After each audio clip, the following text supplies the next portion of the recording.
Assalamualaikum. Salam memacu Prakasa Pendidikan. Salam bersama Dani. Salam Saksega.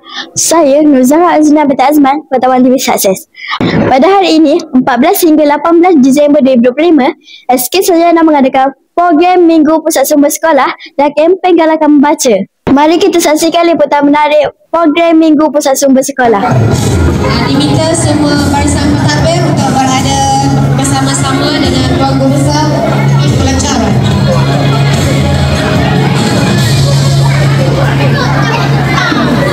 Okey, kita kira. Okey, kita kira. 1, 2, 3.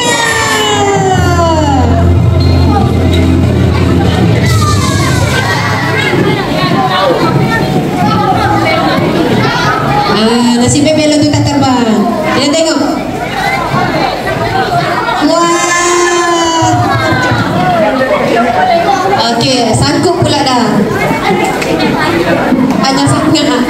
Okey.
Dr. Sulayan bin Ali 72 perkara tarikh 13 Jun lalu merupakan satu lagi detik hitam dalam hidupnya apabila terperangkap buat kali kedua dalam peperangan di negara tersebut. Katanya peperangan itu lebih teruk berbanding ketika ia berperang dengan Iraq dari 1987 hingga 1988. Ia berlaku selepas 40 tahun. Saya tamat pengajian Universiti Teknologi Malaysia UTM menerusi kerjasama strategik dengan Universiti Putra Malaysia UPM dan Akademi Sains Malaysia ASM berjaya membangunkan teknologi robotik bagi tujuan pemetaan digital dan pengukuran biaya material pokok di kawasan hutan simpan Pasoh Negeri Sembilan yang merupakan tapak penyelidikan antarabangsa. Kemajuan meminta Malaysia selaku pengurusi ASEAN untuk membantu mendapatkan kebebasan 18 anggota tenteranya meyakini ditahan oleh Tentera Darat Diraja Thailand RTA. Operasi di bawah Lembaga Kemajuan Tanah Persekutuan Perda perlu menjalani proses penstrukturan semula supaya dapat menjamin keuntungan lebih memberangsangkan. Timbalan Perdana Menteri Datuk Seri Dr. Ahmad Zahid Hamidi berkata, langkah itu kerana koperasi sudah mempunyai pelaburan dalam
Saya mewakili semua murid SK Sarjana mengucapkan setinggi-tinggi tahniah dan penghargaan kepada semua pihak pengurusan dan ahli jawatankuasa yang terlibat dalam menjayakan program Minggu Pusat Sumber Sekolah pada tahun ini.